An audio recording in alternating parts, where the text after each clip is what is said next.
사복음서를 지난주부터 보면서 이제 마태복음, 마가복음, 누가복음 그리고 요한복음까지 앞으로의 계절에 계속 함께 하고자 합니다.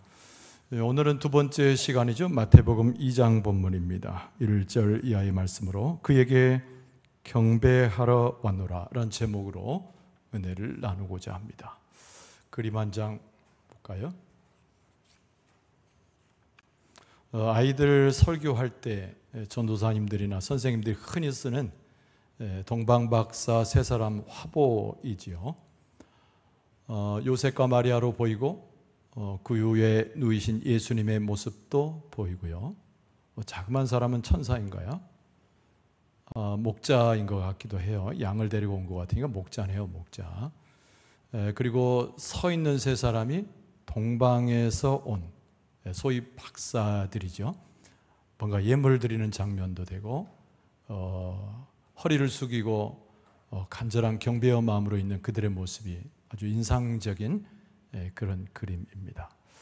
동방 박사들의 경배, 그렇죠? 그래서 오늘 그에게 경배하러 왔노라 라는 제목으로 은혜를 나누고자 합니다. 오늘 성경 말씀은 총 12절이죠. 세 사람이 예수님 앞에 왔는데 그들은 동방으로부터 온 점성술가에 뛰어난 박사들이었습니다. 구유에 누이신 예수 그리스도를 영접하기 위해 왔지요. 1절에서 12절까지는 짧지만 그때 상황에 대해서 자세히 기록하고 있음을 우리는 보게 됩니다. 그러나 어떤 이야기들이 전개되고 있는가? 또 어떤 사람들이 아기 예수를 만나러 왔는가? 또는 방해꾼은 없었는가? 여러분, 세부적인 사항보다도 오늘 이 본문의 말씀 속에서 우리가 눈여겨보아야 할 매우 중요한 주제가 있습니다. 한 무리는 예수 그리스도를 영접해서 경배한 사람들이고요. 또 한 무리는 예수 그리스도를 경배해야함에도 불구하고 엉뚱한 길로 걸어갔던 악한 자들의 그 모습입니다.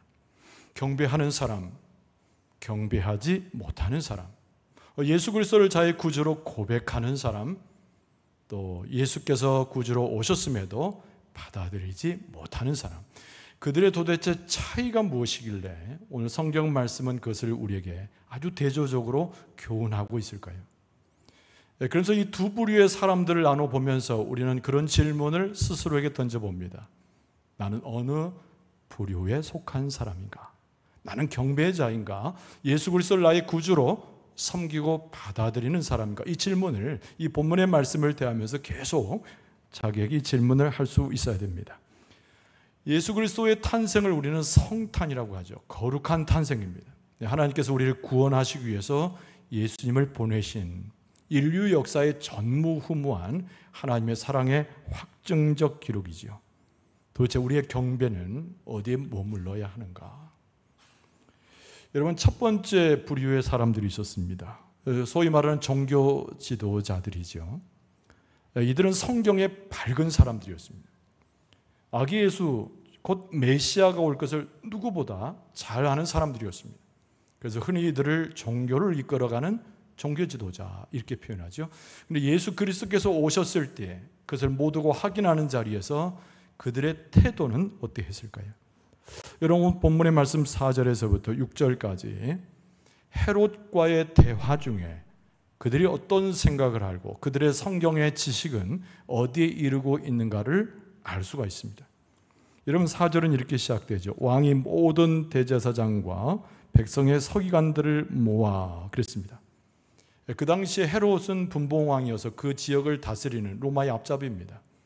근데 그 사람이 누구를 불렀다고요? 제사장, 대제사장, 백성의 서기관, 소위 말하는 종교 지도자를 불러 모았습니다. 계속 읽어드리면 그리스도가 어디서 나겠느냐 물으니 이르되 유대 베들레헴이오니 이는 선자로 이렇게 기록된 바 또 유대 땅 베들레헴아 너는 유대 고을 중에서 가장 작지 아니하도다. 내게서 한 다스리는 자가 나와서 내 백성 이스라엘의 목자가 되리라 이렇게 기록했다라고 보고하고 있는 것이죠. 헤롯도 모릅니다. 권력자인데 수많은 평민들도 메시아를 분간하지 못합니다. 그런데 이미 알고 있어요. 하나님께서 전해주는 예언의 말씀을 통해서 이들은 이미 알고 있었습니다. 메시아가 우리 가운데 오는 시기, 방법, 그리고 하나님의 선자를 통하여 전달해 준 메시지가 무엇인지를 생생하게 기억하고 있던 자들이 소위 그 당시에 종교 지도자들입니다. 지식의 암이라는 거죠. 그들은 예수 그리스도가 어떤 분인가를 그 누구보다 성경을 통해서 정확히 아는 사람들이었습니다. 옳은 대답을 알고 있었던 사람이었던 거죠. 근데 여러분, 옳은 대답이, 정확한 지식이 그들을 믿음으로는 이끌지 못한다는 것을 기억할 필요가 있습니다. 많은 것을 아는 것과 많은 것을 판단할 수 있는 지혜와 능력을 가진 것과 우리가 예수 그리스도를 믿고 예수 그리스도를 섬기는 것과는 비슷할 수도 있지만 전혀 다른 개념이라고 하는 것을 알 수가 있습니다. 예수 그리스도를 만나러 가서 경배했다는 기록이 없습니다. 예수님께서 이 땅에 오실 것을 헤로데에게는 설명했지만 그들의 마음에는 기쁨이 충만했다고 하는 기록도 역시 나와 있지 않습니다. 그들이 짐을 싸고 많은 사람들과 함께 예수 그리스도의 나심을 축하하면서 축제를 준비했다고 하는 표현도 나와 있지 않습니다. 여러분, 아마 우리가 예상하기로 이 시점을 기준으로 한 30년 정도 지낸 다음에 예수 그리스도를 십자가에 못 박은 사람, 오늘 종교 지도자들의 상당수가 그 가운데 있었을 것으로 충분히 추정됩니다. 예수님을 질투했던 사람이 자기들의 권력과 자기의 지배가 계속되기를 원하는 마음에 예수께서 메시아로 오셔서 모든 자의 왕이 되는 것을 시기했던 사람들입니다. 질투했어요. 메시아 대신 예수 그리스도를 거부했습니다. 심지어는 예수님을 죽는 자리에 내어준 사람들, 오늘 본문의 말씀에 나오는 대제사장 혹은 제사장, 백성의 서기관들, 바리새인까지 포함한다면 이들의 종교 지도자들의 모습입니다. 여러분, 야고보서 기자가 이렇게 기록을 했어요. 야고보서 2장 19절에 네가 하나님은 한 분이신 줄을 믿느냐? 잘하는도다. 그렇지만 귀신들도 믿고 떠느니라. 묘한 말씀을 기록하고 있지요. 귀신들도 메시아를 알아본다는 겁니다. 귀신들도 예수님이 누구신지 안다는 거예요. 하나님이 계신 것도 알고 하나님의 사랑 가운데 예수님이 보내신 바 되었다는 것도 귀신들이 잘 안다는 거예요. 그런데 귀신들이 떠듭니다. 흥분합니다. 귀신들이 믿음을 가졌을까요? 불가능한 것이지요. 귀신들이 그러한 것처럼 예수님에 대한 지식을 알고 예언을 통해서 하나님의 말씀에 의거해서 메시아를 기다리는 민중들의 삶을 누구보다 잘 알았던 사람들이었지만 그들의 마음 가운데는 믿음이 없었어요. 그들의 모습 가운데는 예수 그리스도를 영접하는 기쁨과 즐거움이 없었습니다. 소위 말하면 경배하기를 마다한 사람들, 그들이 바로 종교 지도자였다는 거예요. 그래서 야고보서 기자가 계속 이야기하기를 2장 20절에 헛한한 사람아, 행함이 없는 믿음이 헛것인 줄을 알고자 하느냐, 이 표현을 쓴 거죠. 여기서 행함이라고 하는 것은 경배하는 모든 일체의 행위를 이야기합니다. 마음으로는 그렇다 이야기하면서도 마음으로는 믿는다고 혹시 이야기할지라도 삶 속에는 전혀 믿음과 하나님을 경배하는 모습이 없는 자디여라고 야고보서 기자가 한탄하는 장면이죠. 우리는 질문해 볼 수 있습니다. 우리가 과연 진정 예수 그리스도를 경배하는 사람인가? 이 질문을 나에게 해보는 거예요. 여러분, 두 번째 부류가 있습니다. 그 사람들은 헤롯입니다. 헤롯과 헤롯을 따르는 소위 일당들이죠. 근데 헤롯은 위선자입니다. 아주 위선자예요. 사악한 사람인데 위선자입니다. 여러분, 헤롯이 방금 제가 앞서 종교 지도자들 이야기를 들려주면서 읽어드렸던 본문에 헤롯이 나오죠. 헤롯은 궁금해했습니다. 그래서 동방박사 세 사람이 왔을 때 그들에게 붙잡고서 물었어요. 너희들은 왜 왔느냐? 별을 따라 왔습니다. 그래, 거기에 가서 자세히 좀 찾아봐라. 너희들이 아기 예수를 영접하고 돌아오면 너희들의 이야기를 내가 듣고 나도 아기 예수를 경배하러 가겠다. 이렇게 이야기하는 거예요.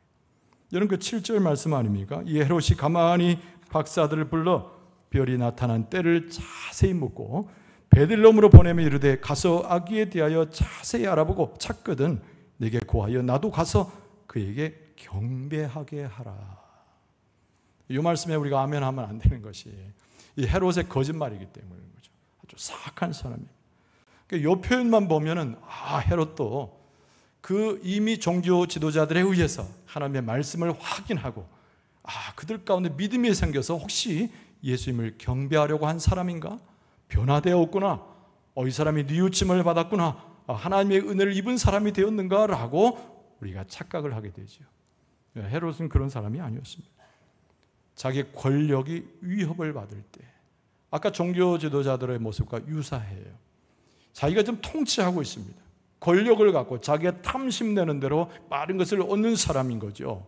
그래서 메시아의 탄생을 정확하게 이해하고 동방박사들이 왔을 때 그들의 모습을 통해서 확인했을 때 확실하게 예수 그리스도를 제거하기로 작당한 것입니다.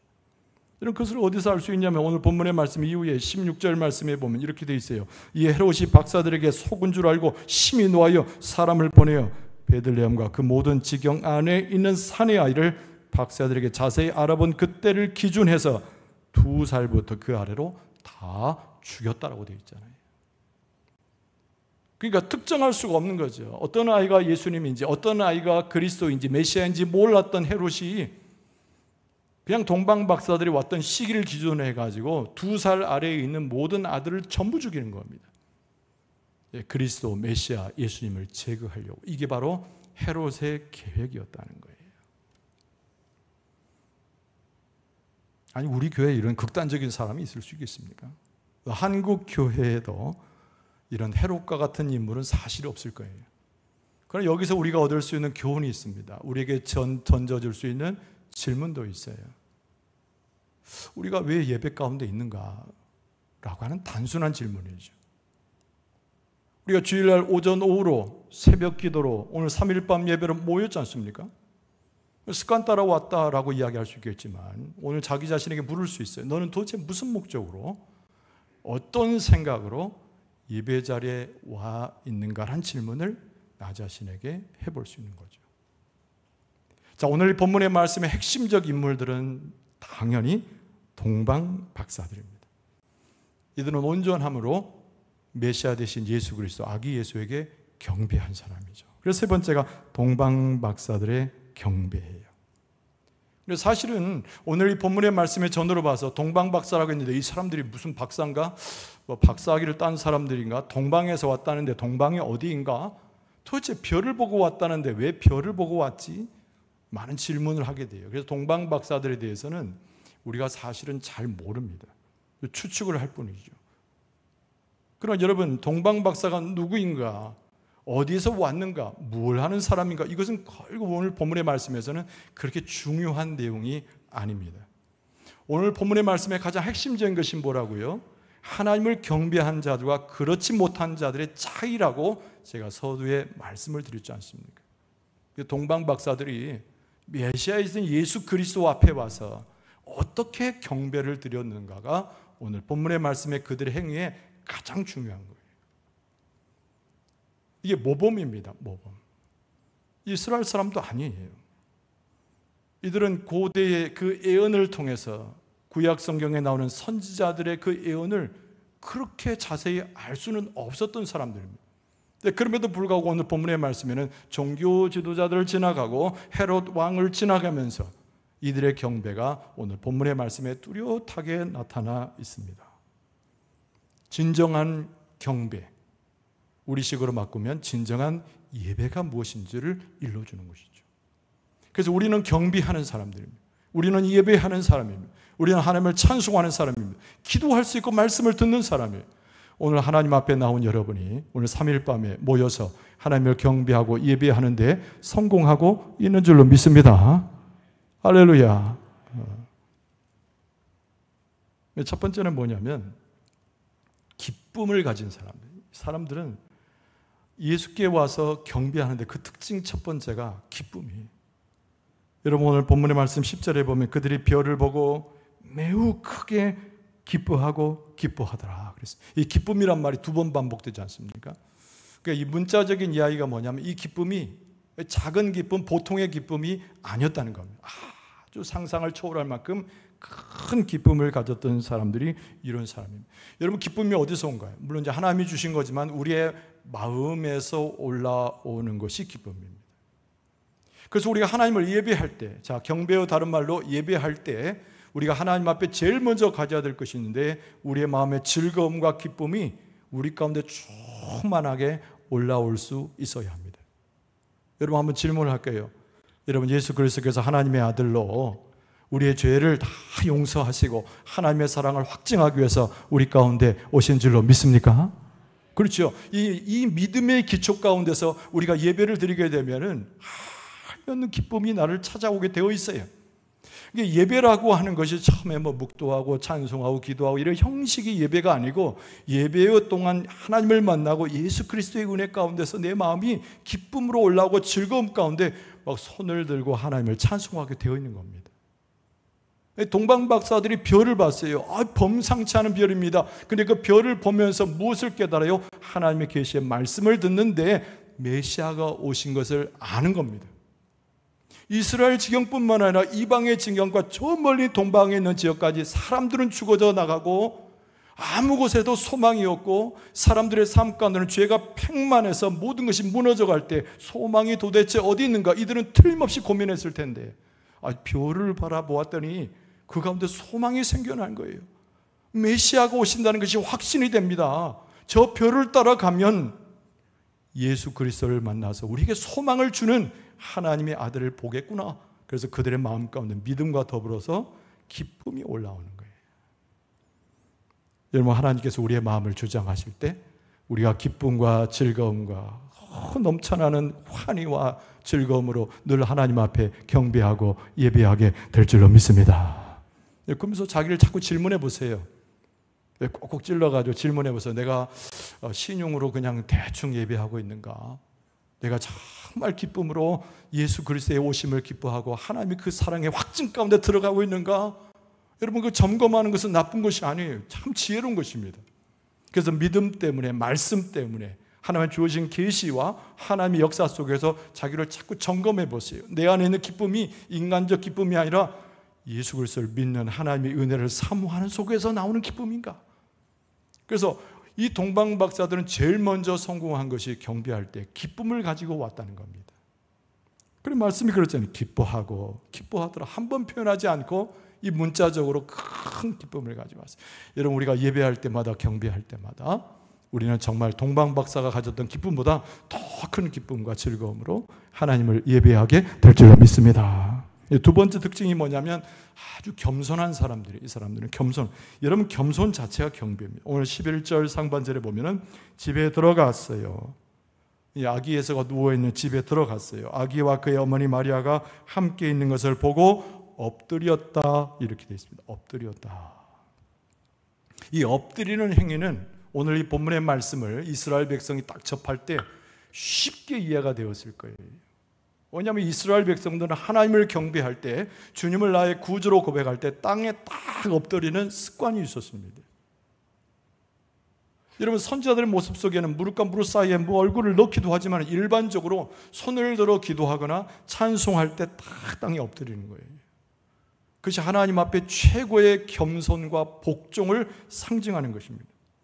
그러니까 우리가 하나님 앞에 나아갈 때 진정으로 예배하기 위해서는 나 자신을 낮추고 낮춰야 되는 거예요.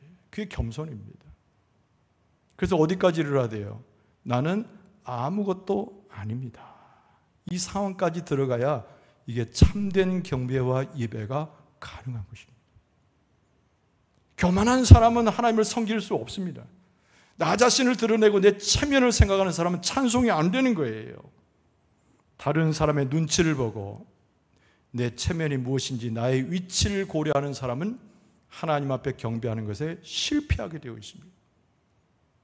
다윗이 왕위를 내려놓고 하나님 앞에 찬송하며 춤을 추는 모습처럼 하나님의 백성들이 골짜기에 들어가 전쟁을 하기 전에 하나님을 찬송하고 예배한 것처럼 우리의 모습은 무엇을 이야기해요? 전쟁통에 있든지 기쁨의 축제 속에 있든지 나 자신을 깊이 낮추어야 되는 거예요. 나는 아무것도 아닙니다. 그 상태가 낮춤의 완전한 상태인데 모든 것 되시는 그 하나님께서 그 가운데 나타나셔서 우리 예배를 받으시고 아기 예수 앞에 납작 엎드려서 복종하여 경배했더니 예수께서 나를 찾아오셔서 해방과 소망과 하나님의 은총을 크게 베풀어 주실 줄로 믿습니다. 그래서 또 점검해 봐야 돼요. 내가 교만 가운데 있는가? 내가 하나님을 경배하는데 주저하고 있지는 않는가? 그래서 겸손이라고 하는 것은 성경의 곳곳에서 우리에게 권면의 말씀으로 많이 등장합니다. 잠언서도 마찬가지고 전도서도 마찬가지고 예수님은 스스로를 겸손하다고까지 표현하셨어요. 예수님께서 낮아지지 않으셨다면 우리에게 구원은 찾아올 수 없었을 것입니다. 예수님이 자기 자신을 완전 부정하지 않았다면 하나님의 놀라운 역사가 예수님을 통해서 나타날 수 없었을 것이에요. 그러니까 우리가 하나님을 경배할 때 예수님의 그 모습처럼 하나님께서 우리에게 말씀하시고 권면하신 것처럼 많은 선지자들과 우리의 믿음의 선조들이 그러했던 것처럼 납죽 엎드려지는 겸손이 우리 가운데 있을 때 예배의 성공이 있습니다. 여러분, 겸손의 성공함으로 하나님의 은혜를 오히려 받고 예수 그리스도의 놀라운 복을 받는 여러분과 저의 모습이 될 수 있기를 바랍니다. 세 번째 요소가 뭐냐면 동방박사 이분들이 경배할 때 드린 거예요. 드립니다. 여러분 11절 하반절에 아기께 경배하고 보배압을 열어 황금과 유향과 몰약을 예물로 드리니라. 어떤 사람은 이 본문을 가지고 황금이 뭐냐, 유향이 뭐냐, 몰약이 뭐냐 설명을 해야 되긴 하는데 틀린 말은 아니지만 그게 그렇게 중요한 본문이 아니에요. 이거는 이 11절 하반절의 본문은 동방박사들이 자기가 제일 아끼던 것을 가장 귀한 분에게 드렸다, 이게 주제입니다. 얼마나 예수님을 사랑했기에, 얼마나 예수님을 존중하고 하나님의 아들로 경배했기에 인자 태어난 아이에게 나아가서 동방박사, 수염이 막 나게 그림도 그리잖아요. 동방박사를 우리가 그릴 때 지식이 있고 권력이 있고 권세가 있고 멀리서 낙타고 타고 올 만한 부유한 그 사람들이 아무것도 아닌 말구에 놓이는 이 아이에게 엎드려지냐고요. 예수 그리스도의 가치를 아는 겁니다. 하나님의 사랑이 무엇인가를 예수님의 모습을 보고 아는 겁니다. 그들의 사랑의 고백, 예수님을 존중하는 고백, 나의 진정한 메시아 됐다고 육체적인 아이를 보는 것이 아니라 그 아이에 있는 하나님의 역사를 보면서 그들은 가지고 온 최고의 보물을 아기 예수에게 드릴 수 있었다는 겁니다. 여러분, 사랑하면, 존중하면 나누게 되어 있고 드리게 되어 있어요. 여러분, 축복의 말씀을 드립니다. 세상 그 어떤 존재보다 여러분은 하나님을 사랑하고 예수 그리스도를 존중하여 그 구원의 은혜 가운데 날마다 들어가 살게 될 줄로 믿습니다. 여러분이 제일 사랑하는 사람이 누군지 생각해 보면은 금방 알아요. 여러분 아시다시피 우리 큰애가 결혼해가지고 그 손녀를 낳았잖아요. 손녀를. 참, 제가 할아버지가 된 게 너무 좋더라고. 근데 지난 1월 달에 애가 돌이 됐거든요. 그리고 나서 지난 5월에 어린이날을 지내는데 가만히 있을 수가 없잖아요. 그래서 이 할애비, 우리 집사람 할미 같이 해가지고 얘 선물을 사라요. 선물을. 금반지 요만한 거 줬는데 부족해가지고 우리 집사람 막 옷도 사고 막 신발도 사고 막 우리 기둥불이 무너지는 줄 알았어요. 근데 선물을 사러 갔는데 야, 별천지더라고요. 장난감도 있고 얘들 예쁜 옷도 있고 별게 다 있어요. 여러분에게 제가 확신을 가지고 하나 공부하겠는데, 여러분 손자, 손녀 선물 살 때가 제일 기쁜 줄로 믿습니다. 그러니까 이거는 손주를 안 가보자 사람 몰라. 이건 자식을 가질 때보다 더 이쁘고 귀엽거든요. 이게 값이 비싼 거다 싼 거다 아무 상관이 없어요. 중요한 것은 손주의 선물을 고를 때 너무 기쁘더라 이거예요. 그냥 맨입으로 이야기할 수가 없어. 있는 대로 다 사서 줘도 부족한 거예요. 물론 이것은 인간적인 사랑을 비유한 것이지만 우리가 예수 그리스도를 그렇게 사랑하게 되고 하나님의 사랑에 너무 감복해서 또 역시 우리가 하나님을 사랑하게 되면 다 드릴 수 있다니까요. 여러분 창세기에 보면 누구 이야기가 나오냐면 야곱의 이야기가 나옵니다. 야곱이 고난을 얼마나 많이 겪었습니까? 근데 야곱이 가는 곳마다 하나님의 은혜를 입었습니다. 부족함에도 미련함에도 정말 어리석기 짝이 없는 야곱의 청년의 삶이었지만 하나님이 그를 기억해가지고 계속 복을 내리시잖아요. 그래서 야곱이 그것을 깨닫게 됩니다. 그리고 하나님과 언약을 맺으면서 하나님은 나의 영원한 하나님이시구나. 나는 하나님을 정말 사랑합니다. 그리고 하나님 앞에 예물을 드리는데 내 소득에 생기면 10분의 1을 하나님께 드리겠다고 약속을 하죠. 얼마나 가난해요. 부족해요. 그럼에도 불구하고 내가 가지고 있는 것 중에 제일 소중한 것을 하나님께 드림으로 내가 하나님에 대한 사랑을 보답하겠습니다. 이게 야곱의 절절한 마음이라는 거예요.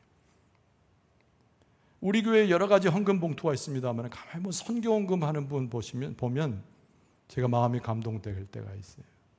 또 해외 선교에 대해서 관심을 갖는 분들이기 때문에 그 선교 헌금을 드릴 때에 어떤 마음일까요? 내가 예수 그리스도를 만나고 하나님의 은혜 가운데 구원받았으니 이것을 영광군에만 머물게 하지 말고 전 세계에 있는 자들이 그 구주 예수 그리스도를 영접하도록 내가 예물을 통해서라도 선교의 놀라운 역사가 펼쳐지길 원한다는 마음에 들지 않겠어요? 하나님을 사랑하는 사람은, 예수 그리스도의 나심을 기뻐하고 그 사랑에 깊이 들어가는 사람은 오늘 동방 박사들처럼 제일 소중한 것을 예수님께 드리듯이 드린다 그 말이에요.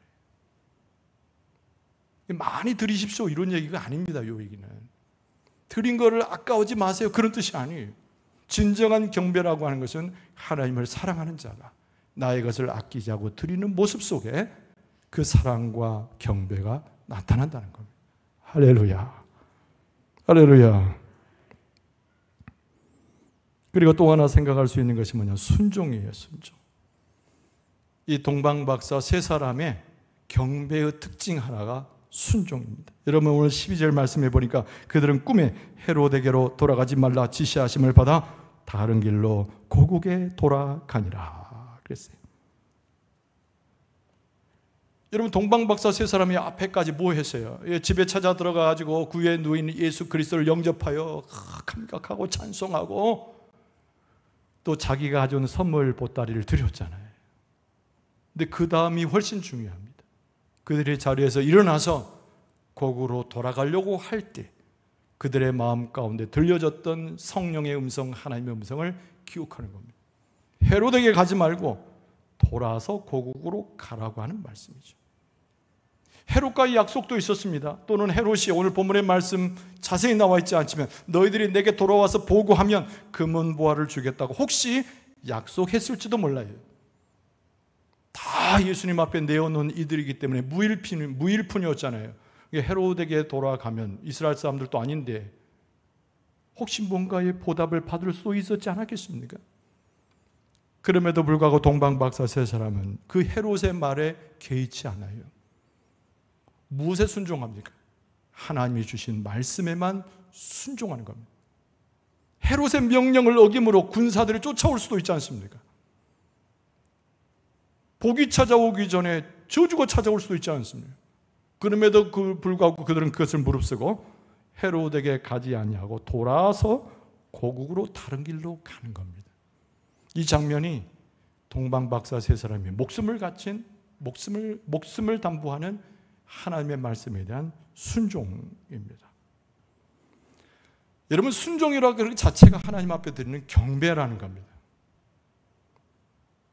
여러분 그래서 누가복음 6장 46절 말씀에 예수님께서 말씀하시기에 너희는 나를 불러 주여 주여 하면서도 어찌하여 내가 말하는 것을 행하지 아니하느냐 이렇게 말씀했어요.